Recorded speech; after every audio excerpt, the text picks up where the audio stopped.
Hello everyone, thanks for joining me. My name is Christopher Donald and welcome to my channel. Today I want to talk about a decorating technique. Actually, I guess it's sort of two decorating techniques here. Faceting and carving. This is something that I do a lot in my work. I've got, see, all this is mine except for one cup because Brad's work is a perfect example of that sort of thing. But so what I've got here are the different pieces that were faceted in different ways, and two of them are still bisque fired. So this is just the first initial firing to harden the clay up so that we can glaze it and fire it again to melt the clay.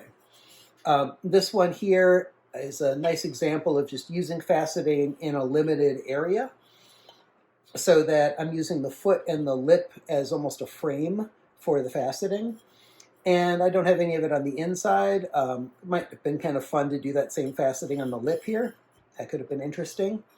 And then I've got a piece here, again, where I'm using the foot and the lip as a frame for the faceting. And both of those were just done with trimming tools. This one's just done with a round trimming tool, or just scoop it. And this is actually also a really nice example of a false foot. So where this one, actually that was a false foot too. I don't know if I have any true feet here. I don't do a lot of them, frankly. Most of my feet end up being like fake feet.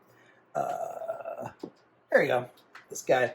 This is a true foot. So this is a deep enough foot, it's thrown on, that I can glaze the inside of it. So that's like a 1/4 inch clean from the edge of the foot, or the bottom of the foot, to the bottom of the pot. That would be a true foot.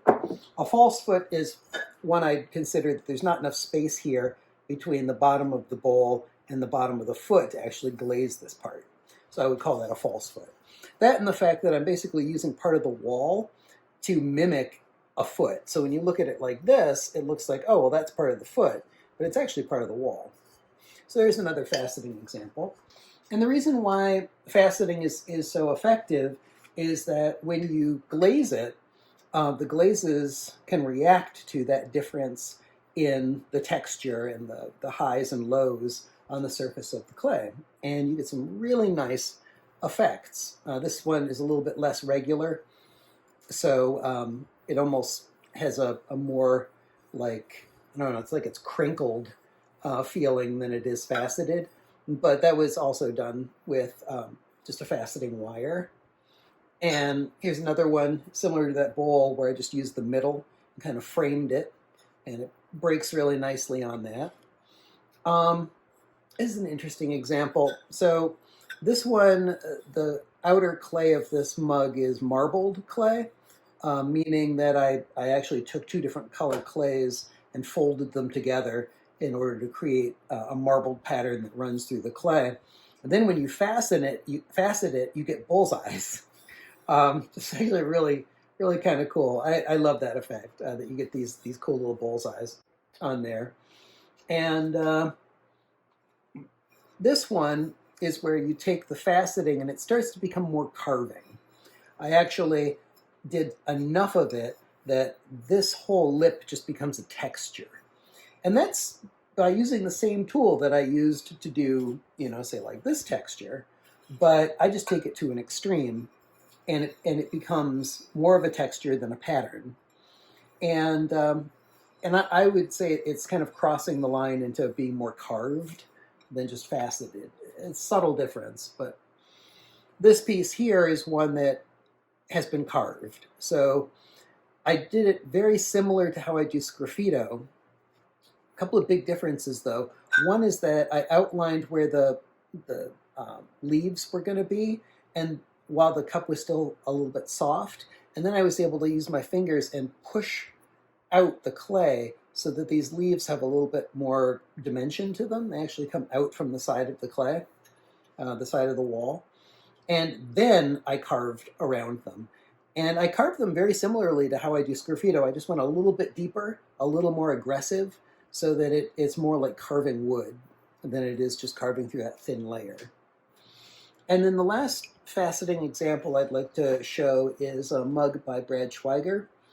And I just love this because he's more of a sculptor, and I loved his approach to making this mug. Just basically like he just threw like a thick slab of mug, and then the entire shape of the mug comes from him just taking a wire and just cutting these straight facets into it and then pulling away to make the foot. Um, and then that's what gives you like a thin-ish lip, because if he hadn't cut the facets, that lip was like that thick. So he just made a thick chunk of mug, and then treated it much more like a sculptor would treat making something like this. And it's a fantastic approach. So doing big facets is another nice way to kind of approach this. And this is a technique that I feel like I can kind of leave it here for you guys. You get what I'm talking about. Now, one thing to think about is just like which tools you're using for faceting. Everything's going to leave a different mark. So experiment with different trimming loop tools. Experiment with more like sgraffito type tools, with flat cutting tools, with wires, with stretched wires. One that I like is where you take an old throwing wire and you just tie knots into it. So it's all gnarly, and then you facet the sides of the pot with that, and the knots kind of cut these divots and grooves into things, and it's really satisfying. Very clay process. But yeah, just think about what things make different marks and experiment. And faceting is also a fantastic one for if you're kind of like iffy on something. I just start carving the heck out of it. If I don't feel like I'm not feeling this mug, like it's not really my thing right now, I'll just start digging into it and having fun and seeing what comes up out of it. Anyhow, nice simple one for you. So enjoy, and please subscribe if you want to get alerts for other videos as they come out. I am going to actually be covering marbleizing, which is how this bottom here was done.